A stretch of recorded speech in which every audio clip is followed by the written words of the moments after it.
Welcome to another In Wheel Time podcast, a 30-minute mini version of the In Wheel Time car show that airs live every Saturday morning, 8 to 11 a.m. Central.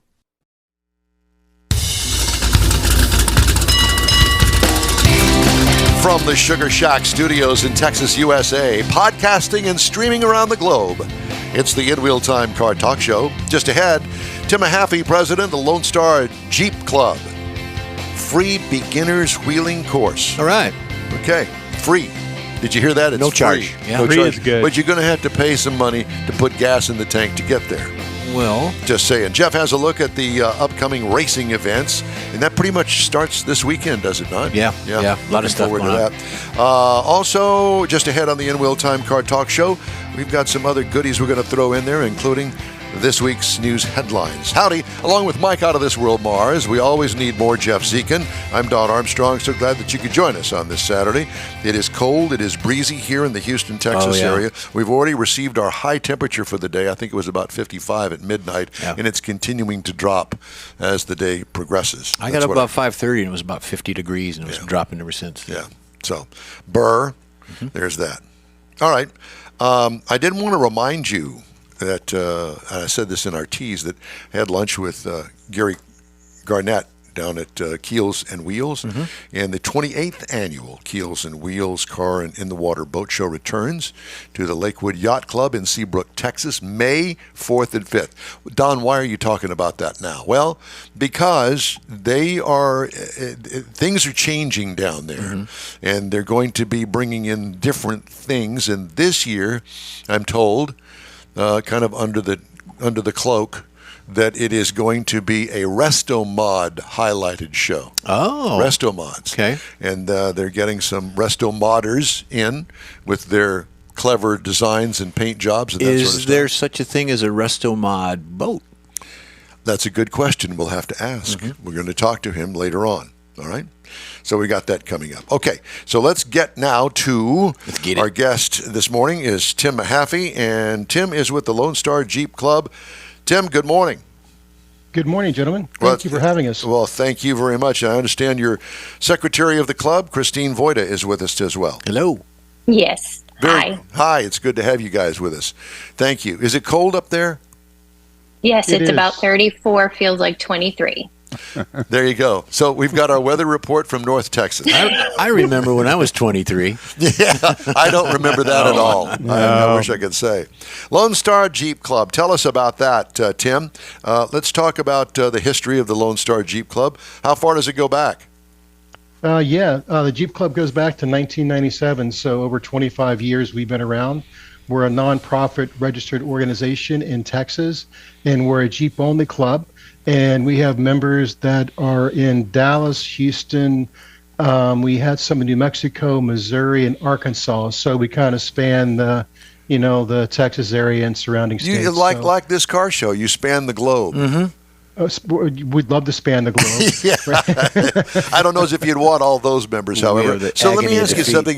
So when I think of Jeep, I always think of Wranglers. Do you allow things like Wagoneers in there? We do. Yes, certainly. Anything with a Jeep tag. Do you have any wood-sided vinyl on any of the Jeep Wagoneers in there? No, we don't. We may put some duct tape on it once in a while, depending on what happens on the trail. But it's got to be the right color duct tape, though. What a great idea! Yeah, we could have some wood paneling duct tape. What do you think? Try to match it up. That's a great idea. I thought so. Well, you can keep it for free. Yeah. All right. So let's talk about this event that you've got coming. Well, first of all, do you guys do a lot of events? I mean, like a once-a-month thing, besides meetings and minutes and that kind of stuff? I'm not talking about that. I'm talking about going out and having fun. We are known as a wheeling club in North Texas. Okay, sorry, so Christine. So let me ask you, and I'm sorry, I'm a car guy. I have owned a Jeep in the past at one point in my life. What is a wheeling club? What does wheeling mean? We get out and we go. Wheeling means off-roading. Off-roading. So we go out off-roading. We call them wheeling events or runs. Not to be confused with a 10K, but we actually drive our Jeeps off-roading. We call them runs and wheeling events. And yes, we have multiple events at least once a month. getting out, putting your Jeep in four-wheel drive, and hitting the trail and having a good time with everybody in the club. So is it an event within an event? So you get, say, 20, 30, 40 Jeeps, and you drive out to a location, and then at that location you do your wheeling. So it's more of a double, driving there and then driving the event. Yeah, depending on where the location is, because some of the places we go, like in Barnwell, which is in Gilmer, Texas, it's about 3.5 hours from the Dallas area. Oh. So oftentimes we'll meet, somewhere, and then we'll travel out together just in case something happens on the road while you're on the way. Yeah, gotcha. I mean, when you put on these events, 3.5 hours away, that to me, that would be traveling out there on a Friday night, so you'd have all day Saturday or Saturday to Sunday. Mm-hmm. Do you do that frequently? Yes, we do. That's good. Yes, we do. Yeah. We for us car guys, we got an event coming up called the Hot Rod Tour of Texas, and it's a 3-day event, Friday, Saturday, and Sunday. We start off on Thursday night, all meeting up down in Victoria, and then traveling up toward you, and wind up in North Texas on Sunday. And we just have such a great time, and it's just a great time being in a long row of cars. And in some cities, they welcome you through and have motorcycle escorts and all that sort of stuff. Mm-hmm. And I would imagine it's kind of the same thing. I mean, you get 40 Jeeps going down the road together. People go, hey, look at that. People, Christine can talk to that too. People do stop and look, but I don't think we've ever had a police escort. For some reason, they were following us one time with flashing lights, but never in front of us. Escort in reverse. Yeah, that's it. All you need to do is just call a couple of those little small towns where they've got 1 or 2 police officers working whenever you're going to roll through, and just say, "Hey, heads up! Wanted to let you guys know we're going to go through town if you want to get a gang out." That is a terrific idea. I think we're going to do that. That's a great idea. We're full of ideas today. I mean, exactly. Full of something. Full of something. Yeah, exactly. Christine, tell me about yourself and your involvement with the Lone Star Jeep Club. So I am a car girl at heart. I've been in the car business for 31 years, and I got into Jeeping after breast cancer. I bought my first Jeep, and I actually wheel with them just as hard as they do. So I will go on the really challenging trails just as much as the guys. I am one of 2 females in the club that typically drive on trails. I've gone as far out as Kingman, Arizona to wheel, Moab, up to Missouri, and I do all the locals with them. So over time, I've built out my Jeep. So I run on 37s with a lift. I'm only 5'4", so it is a big climb for me to get in because my tires are waist high. Wow! But I can do just as much as they can, and they welcome me with open arms through the time period. So I've been on the board now 3 years with them. So it sounds like they're afraid of you. No, I don't think they're afraid, but I actually bought a second Jeep yesterday for my daily driver. I bought the 4xe. Do y'all do any events like cruise-ins or drive-ins that just, you hang out in a parking lot rather than going on a wheeling? Not typically. Yeah. We have done a couple. Yeah, typically we're more about getting on the trails. Well, I mean, there's something to be said for that. Mm-hmm. I like that.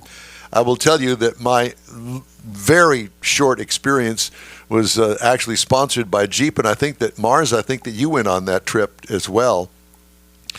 We went, where did we go? Some way up in the mountains somewhere.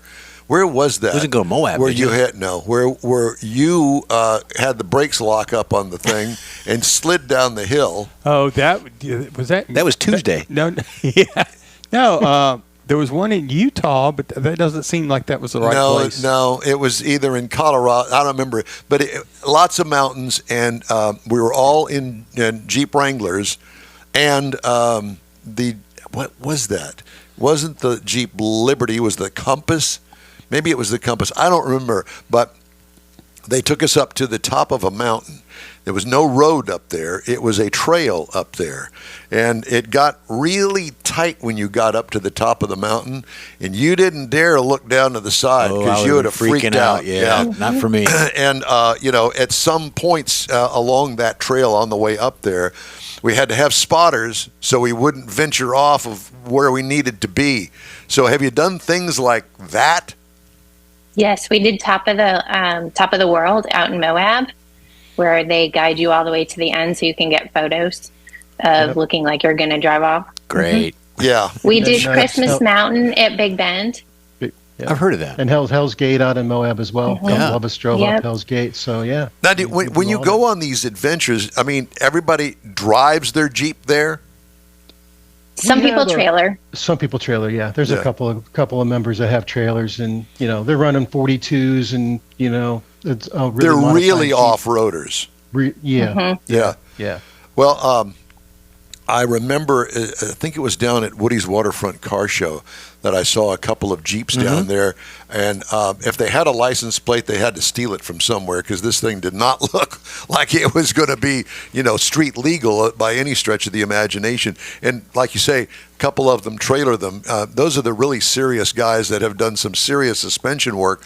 Not that a regular Jeep Wrangler needs suspension work for most of us, but if you get really serious about it, you really want to have some more articulation in the suspension, and maybe some extra horsepower or different gearing and that sort of stuff. You have members that are really into that? Oh, yeah. Yep. So when we wheel, we have three groups: easy, medium, and harm. Harm is the hard group. So those are the folks that hit the really, really difficult obstacles. So Not for the novice. Not for the novice. No, not for the novice. Well, I've seen some shows on television where these guys that you're talking about, that, I mean, they get into a gully where, I mean, I didn't know a suspension could travel that far side to side. And, I mean, almost on their sides trying to get up this, challenge, so we say. The body and the frame flex, too. I mean, that's all part of it, I guess. It gets really serious, and it's way, way out of my league. I mean, put me on a drag strip, okay, I got that. But to do that, I mean, it takes some real talent. So where did you gain your talent? Just by doing those kinds of things over and over? Yeah, experience. Getting out as much as we can to go wheel, just this learning over experience, learning how your rig reacts to how you drive it on the trail, learning about your new equipment, what lines to take. And Christine underestimated herself.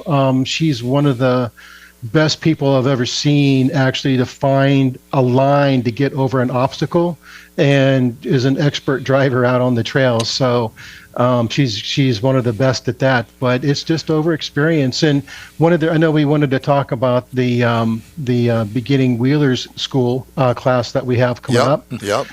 One of the things there is, a lot of people go out and see the commercials, right? See Jeeps driving through snow, driving through mud, and they get it. And we sometimes refer to them like mall crawlers or pavement princesses.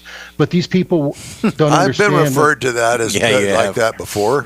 Yeah. Okay. Yeah. So, but probably not in a Jeep. Is my guess. No. Yeah. It's another show. Yeah, it's another show. That was a club, actually. Never mind. Go ahead. No. So people again, like, they want to go do that, right? Not everyone. Some of them like it as a daily driver, but there's some things to do to prepare before you get onto the trail, like letting air out of your tires, explaining why you need to let air out of your tires. What kind of tires do you need? What's the difference between all-terrain and mud terrain? What tire manufacturer do you want to go with? Do light bars help with traction or not?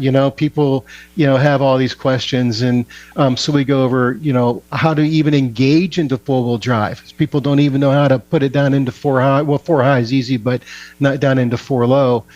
Disconnecting your sway bar so you do have that articulation when you're out on the trail. And if someone has lockers, how and when to use those lockers on the trail, right? We had cases where some folks had the lockers on the trail entirely, and you actually lose some control of your Jeep when you have your lockers on full time.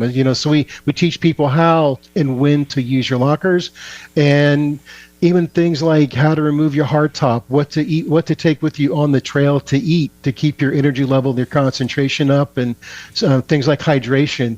that you need to worry about. And then navigation too, how to navigate your way around a park. So we go over all those things in our free beginners wheeling class that we're started up this year, just to get people prepared and interested into the community. I think the Jeep that I had was about a 1980. I bought it off the showroom floor, and it had the lockers that you had to get out of the Jeep and then go and lock them actually the hubs, at yeah. the hubs. The front hubs? Yeah. Yeah. And that was a pain. Now it's all by push button. We don't have to even throw things in gear or anything like that. I mean, it's all just push the button with these new Jeeps. Well, unless you upgrade to a different axle. So the 1-ton axles, you still have to get out and lock the hubs yourself. The 1-ton There's axles. there's no push button for that, like the 60s in the front, right? And so you still have to get out and lock your hubs. Well, So- one thing that you didn't mention, and I saw this on a car show called the Holden Brothers, and they were beefing up an old Scout. Nope, take that back. It was an actual FJ? No, it was a Blazer from, I guess, the 70s. That's what it looked like, and they'd taken the top off of it. They did an extensive amount of suspension work on it, but they actually put bead locks on these tires that were $700 a piece. Wow. I mean, talk about some knobbies, but I didn't know about bead locks on tires like that. And they said, oh, yeah, well, we're going to run it at 5 pounds of pressure when we get out there and we try to go up the side of a hill. I don't think that most people realize what a bead lock is, or why would you run 5 pounds of pressure in your tires. Exactly. A lot of people don't know, and a lot of people don't know in the state of Texas, it's actually illegal to run bead locks on the highway. They're really intended for off-road use only. Yeah. So the ones we see on a Jeep that are running the highway, those are kind of just decorations? The facade. We'll just say some people push the envelope a little bit. Well, they're traveling to a destination, right? Yeah. And Yeah. Okay. Okay. Well, the other thing is, too, they make some what appear to be bead locks, but Yeah. they're not true bead locks. Yeah. Faux bead locks. Yeah. And they, go ahead, I'm sorry. Which now they run bead grips. Bead So grips. those are, they now have bead grips, which work very similar. And I can go down to 10 pounds of pressure. They look more like steel wheels, but they have the same technology.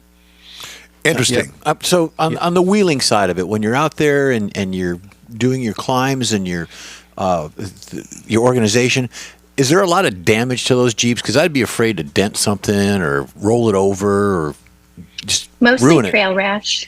Trail rash. I do. Trail rash. Yeah, trail rash. But I mean, I do have some. I have a gash in my fender. It's been there for a couple of years. So that's like It's a badge from of honor. boulder. To me, it is, yes. And I don't plan on changing it till I destroy the fender. I have a broken tail light. I have a set of extras of tail lights. So you trailer because yours? those are common. No, I drive mine. It was my daily driver until about April of last year. So that's where you get to pushing the limits on some things, eh? Yeah. Yep. Yeah. Okay. Yeah, we've had busted control arms. I broke my axle once.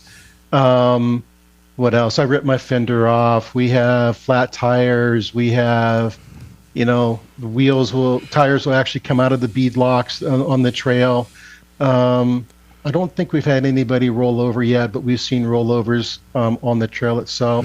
So when you've got something that, like, for instance, a broken axle, how do you handle that? How do you get it back home? Somebody brings a trailer?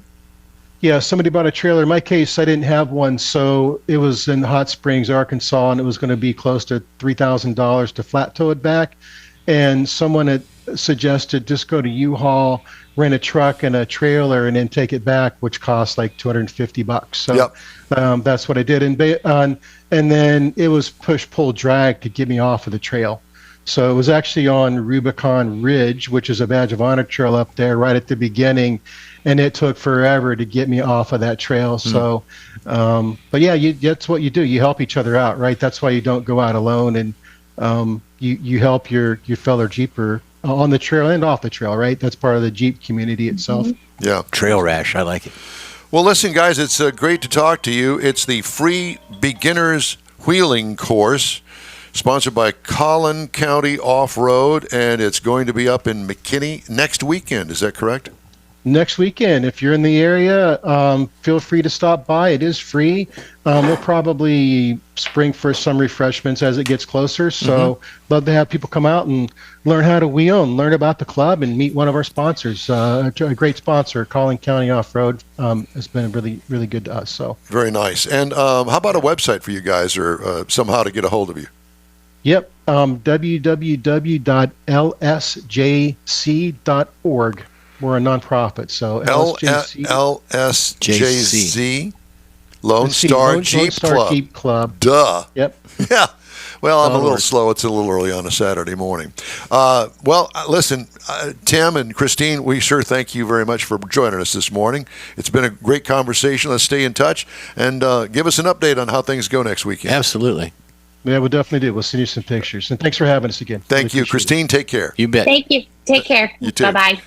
The In-Wheel Time Car Talk Show is available 24/7 through the iHeartRadio app. Just look for In-Wheel Time Car Talk. We also video stream our 3-hour weekly show on Facebook, YouTube, and InWheelTime.com, and podcasts from your favorite podcast provider. The In-Wheel Time Car Talk Show continues right after this quick break. Pro-Am Auto Accessories has been serving Houston's auto enthusiasts since 1984, providing world-class products for sports cars, European sedans, and American muscle. Pro-Am is known as the place to go to find exclusive and hard-to-find parts and accessories. Pro-Am is one of the very first distributors in the USA for brands such as Recaro, Redline, Momo, Corbo, and Simpson. Located in the heart of Houston's premier retail and service corridor, the Galleria area, Pro-Am's walk-in storefront includes an 8,000-square-foot warehouse, showroom, and installation bays. Pro-Am not only sells parts and accessories, but also offers installation and service. Pro-Am is now reaching a worldwide audience through Pro-Am.com, taking its local reputation to the rest of the world. At Pro-Am Auto, you'll be dealing with a small group of professionals who truly want to help you with your automotive needs. If you don't see what you're looking for on the website, call and Pro-Am will lend you a hand. Pro-Am Auto, 6125 Richmond at Green Ridge in Houston's Galleria area. Call them at 713-781-7755. Want to feel good about something special you did for someone special? In-Wheel Time and the original Lupi Tortilla group of Tex-Mex restaurants have joined together to help a very worthy cause, God's Garage, a Christian-based 501c3 charity. We know there are lots of places and organizations out there where you can donate a car, truck, or SUV, but we're asking you, our car enthusiast family, to consider donating to God's Garage. Visit godsgarage.org and learn about its mission, the women that have been helped, how each one is screened, and about their Restore You program. A car donation is an easy way to make a difference in the lives of others. God's Garage needs good operating vehicles, but will take all types in working and non-working condition. Make your heart and soul feel good by donating your gently used vehicle and help support single mothers, widows, and wives of deployed military at godsgarage.org. Okay, welcome back to the In-Wheel Time Car Talk Show. If you'd like to get in touch with us, all you have to do is shoot us an email. The address here is info@inwheeltime.com. The racing calendar is sponsored by the Texas Muscle Car Club Challenge Race Series. Check it out at tmccc.com. Jeffrey? Yep. Okay, you want to do the racing or you want to go to the ice? Let's do the racing. Okay, well, racing is happening this month, starting right now. Last night we had the Craftsman Truck Series racing. A young man by the name of Nick Sanchez won the truck race, and right after that they were running the ARCA. Now there's a threat of rain for the weekend for the 500, so they're trying to get as much things as done as possible. And today, you've got the Xfinity race at the Xfinity United Rentals 300 at 4 p.m. Last night was the truck race. If it doesn't rain out. If it doesn't rain out, but they're trying to squeeze it on in. They're moving up the schedule, as they say. The schedule. The schedule. And then tomorrow is the big event, which is the Daytona 500, February 18th. Coverage starts at 2:30 for the race, but your pre-race starts at 11. And I don't know if it's on at FS1 or Fox, so stupid. but is on your local Fox station. There are tickets available. So, Mike, if you want to go, you can jet out right now and be there. So, and then we've got some things coming up with Angel later on and her racing. So we've got that coming up. No problem. Raceway. Then we're going to check out the crawfish and the alligators. Crawfish and alligators. And then we got got NHRA coming up, and you got Formula One with their debacle and all kinds of strange stuff there. All right. Well, let's do ice racing. Let's do ice racing. That was a clever call on your part. Well, I was looking up stuff to kind of do some features, and it's wintertime. I was cold, got the chill, and here we go. You got the chill. Lord, I got the chills. That's right. So ice racing, just like trying to walk on an icy sidewalk in stilettos, ice racing comes with a unique set of challenges. Ice racing cars aren't your typical run-of-the-mill sedans. These are specially modified masterpieces. At the heart lies the tires. Cars' tires are studded for a firm grip on icy surfaces because grip is the survival. Each tire hosts hundreds of metal studs ready to cut into the ice. Suspension mods keep the car level and in control because that's very important to have your suspension just right on that ice. Lower center of gravity, wide track width, increased wheelbases are the best way to go. Another part of this, getting it all set up, is weight. Those are cars that I don't even recognize. Well, they're built for ice racing, right? Uh-huh. Now there's the weight. So too much in the front and you plow into the ice, too much in the back and you spin out. It's a delicate balancing act, how you set your vehicle up. But you know, these guys have nothing to do in the wintertime, so this is perfect. Well, this for is them. what they do in the winter. I mean, this is a process. So in the fall, they get the cars ready. I would imagine there's probably a all year thing. You're a Michigander. You I should never know did these ice things. racing. Yeah, I never did that. I was too cold. Then there's the engine. You got turbos, you got cold air intakes, you got the exhaust. Those are allowed. All the modifications to an engine are allowed depending on what class and what you're racing on, be it a lake or just a field of ice. Making a car into an ice racing machine requires more than just mechanical ability, Mike. It requires skill, daring, and above all, it requires a willingness to brave the elements. Oh, yeah. You're going to talk now? He's going to talk now. One of our viewers said that's where ice racing is where drifting got started. Right. Well, ice racing originally started, I think, over in Europe because of Austria and things of that nature. So brace yourself. You're all geared up in your igloo racing vehicle. Are you ready to go racing? Well, not quite yet. First, check the temperatures. Cars, like humans, appreciate letting the engine run until the idle reaches the optimum temperature. Checking all the fluids, Mike. Oil, coolant, brake fluid. These liquids should be winter-friendly versions to brave the cold. So you got to make sure your car's prepped or you're not going to have a good event in racing. Yeah. Finally, the driver. Well, if you're equipped to withstand the cold, after all, you can't expect to be racing a car and shivering like a chihuahua. So it's a game of subtle and Goldilocks principles. In other words, not too much, not too little, but just right. Same goes for braking on ice. Steady, slow and steady wins the race. The best part, Mike, like you said, is the drifting and the grip. So brace yourself. Let's go for a race. There's lots of drinking going on, I'm sure. Eggnog. I'm thinking Well, eggnog and hot some of chocolate. those hot toddies. That's some of that liquid to help keep you warm and liquid, winter-friendly liquids. Sure. There are classes that sanction stuff and all that. I'm good sure things going on. I'm sure that there are. Hey, today's In Will Time Car Talk Show is sponsored by the group of original Lupi Tortilla restaurants in Houston, Beaumont, and College Station, Gulf Coast Auto Shield, and Pro-Am Auto Accessories. We continue the In Will Time Car Talk Show right after this quick break. The original group of Lupi Tortilla restaurants will have you telling your family and friends just what the original recipes mean when it comes to the best fajitas in Southeast Texas.